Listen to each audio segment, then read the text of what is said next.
friends, welcome back to my channel. My name is Jamie and today we are starting another summer reading vlog.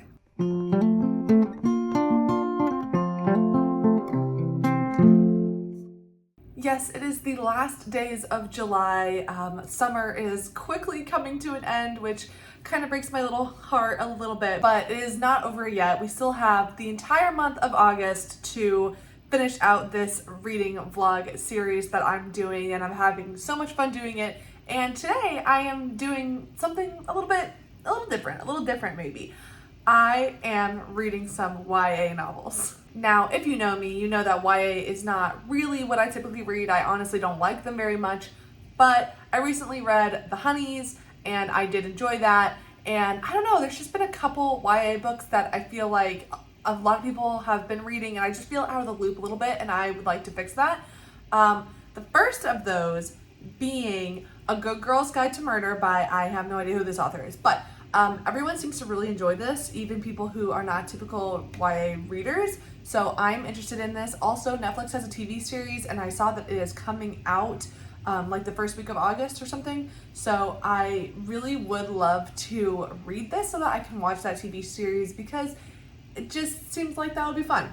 But I don't have this book yet and I don't have a way to get it at the moment. So I think I'm gonna have to end up buying this book. So I really hope it's good. And then the next one that I'm going to be reading is The Raven Boys by Maggie Stiefvater. This is really the book that kind of like sparked this idea for me because I feel like people have really loved this and I'm kind of in the mood to just love a fantasy series again. To be honest, I really don't know what this is. Is this like dark academia? Is that what this is? Look, oh my gosh, the font size on YA books are like huge. That's so funny. I don't know what this is about. I think it's about these boys who go to this boarding school and I don't know. Okay, reading the back, it seems like it is about this girl who is from like a psychic family and there's these boys who go to school. Blue has been warned that she will cause her true love to die. Okay. Well, okay, there we go. It's YA, so there's going to be fantasy, there's going to be magic, there's going to be romance. I'm just expecting, I want a good time, I want a good wild ride. So this is what we will be reading, and I'm going to be doing this on audiobook actually, a little bit of both. But I did manage to get the audiobook, so I'll probably be doing this one primarily on that. And I'm going to start with this one because I don't have A Good Girl's Guide to Murder yet. So that is what we are doing in this vlog. And I don't know, I'm just going to take you along for some days, some summer days as we celebrate the last month of summer. So I will start reading this and I will be back when I have some updates.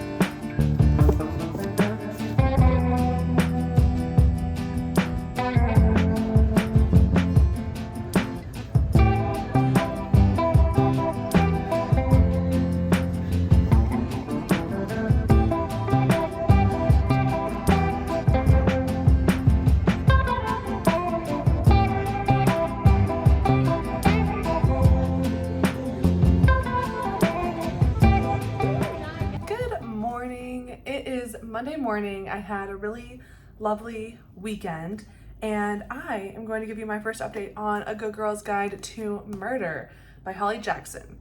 I got 80 pages into this and I already have quite a few thoughts. At first, when I first, I don't know, 30 something pages into it, I was like, this is kind of a little bit silly and I'm worried that I'm not gonna like it because the setup for this is that a high school student, she's like a senior, she is doing a senior capstone project where she is like investigating this murder disappearance case that happened in her town 5 years ago. And she's saying that she doesn't think that the conclusion that the police came to is the correct one, so she is going to try to figure out what actually happened. I mean, what's silly to me about that is a lot of things, but like, I just could not take it seriously. And this is just like my brain just not being able to be chill and not just like, I fully went into this being like, it's going to be a silly YA thriller. Like, you gotta turn off your brain a little bit. You gotta just enjoy it. But I can't, I'm not very good at that. So the thing that was silly to me was that anybody who was involved in this case would ever talk to a 17-year-old about what happened. Especially, I mean, it wasn't like it was like 15 years ago. It was like 5 years ago. That's still a very fresh and traumatic event that happened within the community. And also like just, was a pretty gruesome situation. And I would not think that anybody would actually talk to a 17-year-old, let alone give the kind of information that they're actually giving to her. Like, they're not just, you know, saying like, oh, this is, you know, broad strokes kind of what happened. Like, they are getting into details that I just don't think that they would ever realistically give a 17-year-old, or at least I wouldn't. And especially she's like, oh, it's for a school project. No, that would not happen.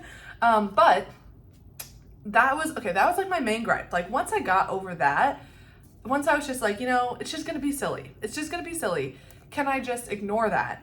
I actually was very pulled in. Like, it does hook you very, very fast, which is one thing that I do, you know, that's why I've been reading a couple, you know, YA books this summer, because one thing that they do better than most adult books, I would say, is that they get to the point so fast because they know that they do not have a lot of time to hook these teenagers' attention. So that's the whole idea, is that it's got to be fast.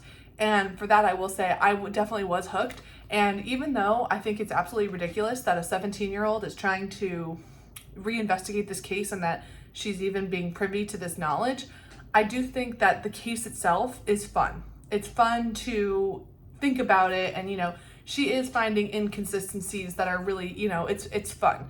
And I like the way that it's presented because we are really following very closely in this investigation that she's doing. We're getting the information at the same time that she's getting. I love it. One thing about thriller mystery things that are, it's important for authors to do is that, right, like when the reader has an idea, the character is very quick to follow on that idea. It doesn't bring up the idea before the reader does, and it doesn't take forever to get to the idea that you as a reader have. Even though I'm like fully an adult and this is not for me, but like I still really appreciated that when an idea or a thought came up in my head, it was very quickly brought up by the character. So that is just, that to me is like, it's something that has to be in a mystery, and I get so frustrated if it doesn't work out that way. So props to Holly Jackson for doing that. And I'm definitely intrigued with the mystery itself. I'm like, oh, okay, like, yeah, what really happened here? So again, props to Holly Jackson for making it just easy to read. Like, it's really fun. I'm excited to keep going with it. It's definitely like, ooh, it's giving me some, like, anytime I'm reading about you know, murders and everything, it is giving you that like little bit of a chill. Like, that's the fun part about it. It's fun to investigate it. So I'm actually enjoying it so far, but I do think it's just absolutely ridiculous that a 17-year-old would get any of the information that she ends up getting from these people. But whatever, I'm enjoying it for now. I'm going to yoga tonight, and then I don't know, I like really want to go outside and just keep reading because I'm having a good time. But that's what's on deck for today, and I will let you know when I finish. Honestly, I don't know, maybe I'm gonna update at 75% just to see like if I was able to figure it out, but we'll find out. Hello. Thought I would film in my car to switch it up again, even though it's so hot in here. This is never a good filming option, but I did something that is a little bit unusual. I don't usually do things this way, but I'm listening to the Raven Boys on audio, and I just decided to start reading A Good Girl's Guide for Murder physically. So I'm actually reading them at the same time, which is just not how I typically do my vlogs. But good news is I can give 2 halfway updates at once. So we'll start with the Raven Boys. First half, I'm enjoying it. I actually really am enjoying it. Like, I think I mentioned before, or maybe I did, I can't really remember. The YA part of just having like everything move so fast and just having like the stakes stated so explicitly at the front, like having things move at an actual pace is just, it's very like refreshing to me, because I read so much like lit fic and other, you know, slow burn stuff, which is exactly why I wanted to do this little project, is because I knew it would be refreshing to me to read something that is a little bit more fast paced. I am liking Raven Boys. I kind of finally figured out what this book is about, or like, I guess I did after the first couple chapters, but we are following our protagonist, Blue, who is a girl who is in a psychic family, but she does not have any psychic powers. But her family tells her that the first boy that if she kisses someone, they're gonna die, something like that. And then at the same time, we're also following the Raven Boys, which is this group of high school boys that go to this like private school. And the deal is that they are like, one of them is looking for some sort of like magic. I don't know. I'm not really understanding the magic really part of this. But one of them is looking for something magical and that one is there. It's prophesized that he's going to die within the year. And, because Blue has the ability to kill people when she kisses them, we think that something's going to go on between them. I'm not explaining this well at all, but that's kind of really what's going on. I am liking it, especially I am liking Blue's chapters, but this kind of gets into what I don't like about it, is that I really don't like the boys chapter. And there's actually a couple of chapters from people I really don't care about. This kind of reminds me of when I read God of the Woods, which was really recently. I just was like, the multiple perspectives are not doing it for me in this kind of story, because I just don't feel the need to know everything that's going on in that moment. I would rather it all be revealed as like, you know, connected later. I really don't need for it to be, I don't need to be walked through that process right now. So I think it would be stronger if we were just experiencing Blue's perspective and she's figuring things out. That's just my 2 cents about that. I just don't care for the multiple perspectives. It's really heating up in this car, so I gotta go fast. Okay, talking quickly about Good Girl's Guide to Murder, because I have already updated you on this one. I'm halfway through now, still enjoying it, although I will say that there was a plot line or a thread that I guessed very early on, and it did end up being the case. And normally I'd be like, woo, that's, you know, good for me. But I actually think that that was, in this context, kind of a failure. I'm hoping that it turns out like something different. I don't know. It doesn't seem like it. It seems like what I initially thought is the truth. And I guess the thing about it is that, like what I was saying earlier, that, oh, as soon as they, you know, I thought something, the book did it. But in this case, I read it and I was like, oh, this is exactly this thing. And she did not come up with that at all. It took her a long time to figure that out. And so that was a little bit frustrating, because I felt like that was a little bit obvious. And I didn't like that thread anyway. But we're moving past that one more or less. So I'm still having a good time. The mystery is definitely keeping me engaged. It's just kind of fun. It's just kind of fun. And honestly, I don't read enough fun things just to have fun. So I am enjoying this.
Okay, this isn't a formal update, but I'm on page 237, and this is what I've been thinking. I've actually had this thought a couple of times, but I just wanted to remember to say it, to vlog it. But this to me seems like it was heavily inspired by the podcast Serial, which is obviously a super popular podcast, and the season 1 case on Adnan Syed, that like is what this reminds me of a lot.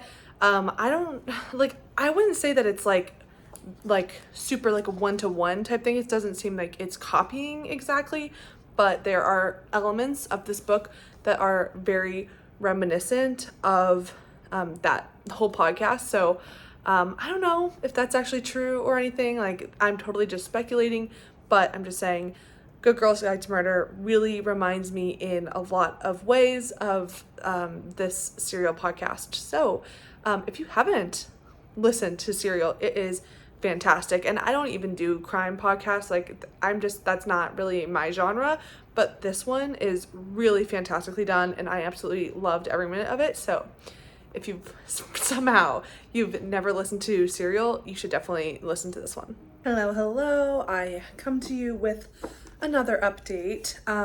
Well, a few up now. I don't know. First update, biggest update.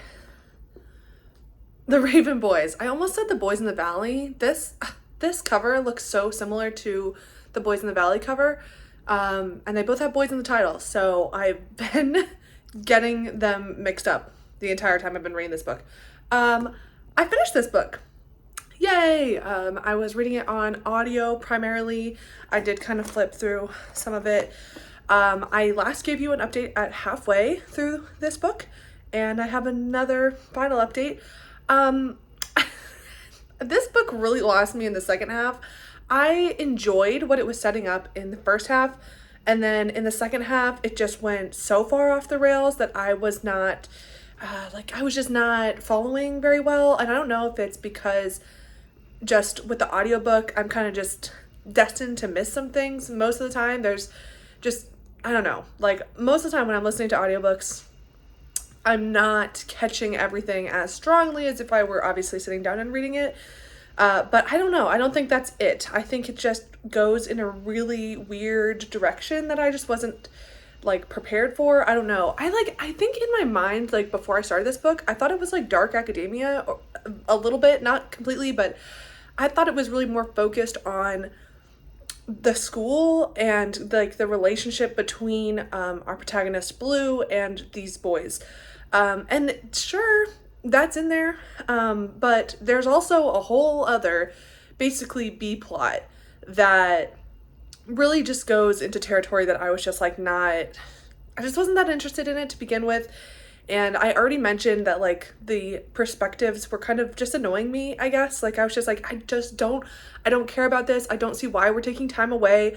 I would get that, you know, there's like room for world building and things like that, but I just don't feel like the focus was in the right place all the time. I just didn't really like the second half. I did think that it like had some interesting things to say. I thought the character work was fine. I don't know, like, it's fine. It's very fine. I liked what it was doing for the most part. I just don't think, I'm not much of a fantasy reader, and this goes really far down a fantasy path that I just wasn't expecting it to. So, sure, it's weird. I wasn't prepared for it to be as weird as it is. It definitely is action-packed, so if you like action and you like fantasy, I think you would probably like this. Those are not two of my most important things. So for me, it was kind of lacking the character development and even just more of the grounding material in the second half. There's definitely some, and it definitely does talk about real world things as well, but it was just too much too soon in the fantasy realm for me personally. So I guess I'm happy that I read it because I have been curious about this book for like a really long time, but it's, it gets a 3.5 from me.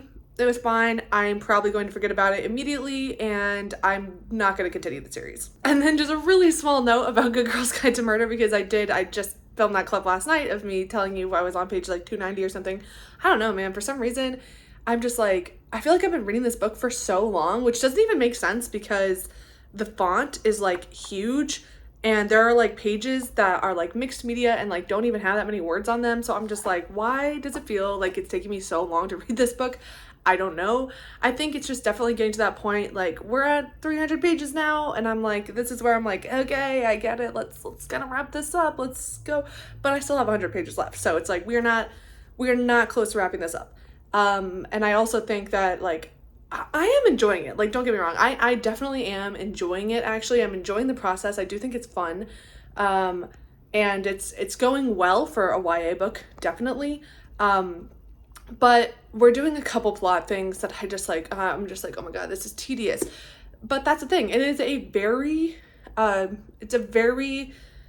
don't know if straightforward is the right word, but like, it's a very classic detective story setup. Like, it does all of the things. It's a modernized version of the classic detective mystery, and it does all the things that you expect from that. So honestly, I do give props for that, because like, Holly Jackson is doing the things that you would expect, and I think that in this context for younger readers who have not experienced the classic mystery before, I think this is like a very needed element. It's just, to me, it's just a little tedious. I'm like, okay, I still have 100 pages left, and I'm like, I really just feel like there's been a little bit of a drag in the middle section.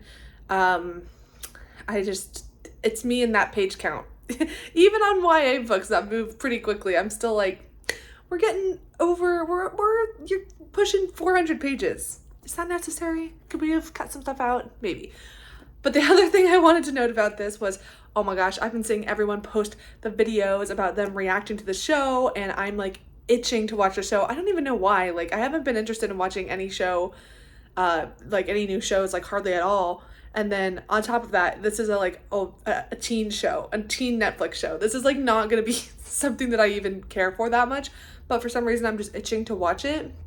And I've been like trying, like, I'm like, oh my God, I need to finish this book so that I can watch everybody's videos and, you know, watch the show and watch everybody's videos, comparing the two. Last night, I was saying how I felt that it was like heavily inspired by the Adnan Syed case from Serial. And then I was like, I thought that this book was like, you know, 5 years old, or like older than that. Like, I thought this was written in 2015. Like, maybe it couldn't have been inspired by that because the timing doesn't work out. And I was like, I thought this was written earlier. And then I realized that 5 years ago was in fact 2019, not 2015. Wow. Where does the time go? Yeah, this book actually was written 5 years ago. It's just 2019 feels like it was yesterday to me. So I stand by what I said, that I feel like this was heavily inspired by that case. I don't know, maybe I'm wrong, but there's a lot of similarities. Not exact replica exactly, but there's a lot of similarities, and it feels to me that the inspiration is pretty clear.